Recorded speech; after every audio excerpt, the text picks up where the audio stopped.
Hi everyone and welcome back to Chess for Charity. In this video, I'm going to show you a really cool endgame puzzle where it is white to move and win. Take a second and see if you want to try to solve this puzzle. It's a little harder than it may seem. So while you're thinking about this, let me quickly encourage you to subscribe if you have not yet already. Half of the income that I earn in this channel goes directly to charity, so please be sure to do that. It helps out so much. Okay, so let's get started here. So let me just kind of show the point of why this is important. So I'm going to make a couple bad moves for black. So generally you want to push the pawn, and let's just say, I don't know, black wants to move their king. The point is that you want to check them with your rook, and that allows you to have one tempo for free, and then after they move, you can promote, right? And you'll see this kind of most often in a case like this, where you push, they get behind, and let's just say, for example, you do this, and I don't know, they push this pawn. You can check them, buy yourself a tempo. Now this is unprotected, but it's okay. And now it's your move. You can press it forward and promote. Right? That's the general idea. Okay, so how is that relevant here?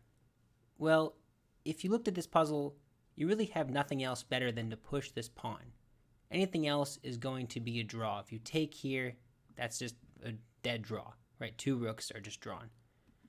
Okay, you push forward, you're trying to set up something. You're trying to set up your rook moving away and then promoting and then winning their rook. Something like that, if you can imagine that. Okay, so what am I trying to say here? What is black's best move? Well, right now, they have to get behind your pawn, right? And what's cool about this puzzle is you're like, okay, I really want to just get this rook and give a check so I can move this pawn and promote. But here's the crux of the puzzle. My own king is blocking the opponent's king. So let's just say I play king b5. What is the threat here? Make sure it's clear. The threat, if it was my move, is to play rook a8 and then push the pawn, and I win that endgame no problem. But here's the problem. Black can play king b3. And now they're just, again, shielding themselves from my king. Right? My king is shielding them from my rook. Isn't that strange? Okay, so I just played king b3 if I'm black. Now what does white do? Well, they have to keep this pattern going, right? King c5. The threat now, rook b8, king move, and then you push this pawn and win. Okay, so how does black counter this? Well, it should be stated right away. They can't do any checks. Anything like that won't actually do anything because I can move, and now I have this, and it's going to be a bad time. You keep checking me, you're eventually going to run out of checks. I can run forward and attack you. Okay, so they have to continue to move their king. King c3. Okay, now again, you want to check them, and you don't have a way to do anything.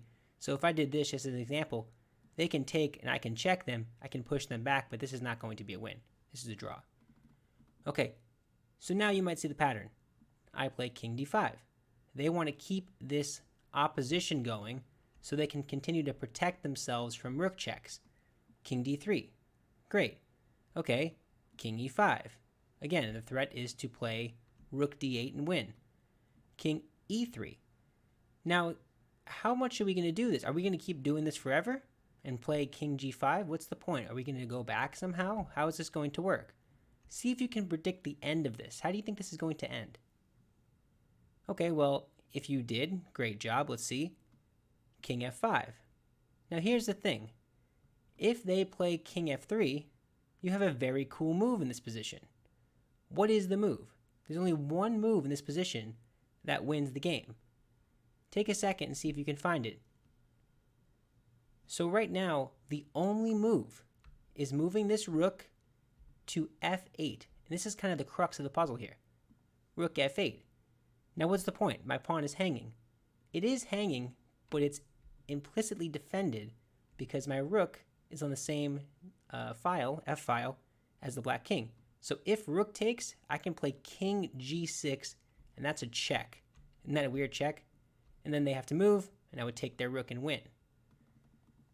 So after I play that, if I play king f5, they cannot play king f3 or else they get hit with that little idea, right? And if they take here right away, like I said, you get there. Anything else, move the king. I promote, take, no stalemates or anything. I take that. No issues there. So what is their best defense? Let me go back. What is their best defense in this position? Well, it doesn't change if you really go anywhere else like here, right? If you go here, it's the same exact idea, right? Because the whole point is you're going to give check. So, oops, give check there. So what is the best move in this position? Well, you could try to be sneaky and play g6 check, but after king g5, there's nothing.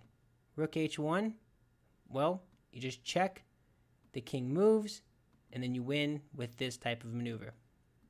So that's really kind of it. Did you see that maneuver? From the very beginning, did you see where it could go wrong? So let me quickly show where it could go wrong if you didn't get it. So this, and then you play the king moves. Now what if you just kept running? What if instead of you finding this rook f8 move, if instead you played king g5 thinking this was right? Well, now they can play king g3, and now it's completely drawn because you can't actually attack this, right? It's defended. They're defending their rook. So you have to move this rook or you have to go back. In either case, nothing wrong with that. Just go back. Actually, don't go back if you're black because that was the position that I can play this. Just play rook f6 check. King goes back, put the rook back, right? That would be repetition. So it's a really useful puzzle. It's a really practical endgame. I think you have to keep in mind that these rook endings are so important. You want to get behind the pawn as early as you can if you're black in this case. And you always have to look out for these checks if you're playing, again, the black side. If you're playing the white side, you have to try to create that one tempo to give yourself the opportunity to promote. But yeah, I think that was a really practical puzzle, and I thought it was kind of nice. Did you see the puzzle? Did you see the answer? If you did, let me know. Be sure to like and subscribe. All that stuff helps me out so much. If you like these kinds of endgame practical puzzles, let me know. I'll make more videos about them. But that is it for now. Thank you so much. Bye.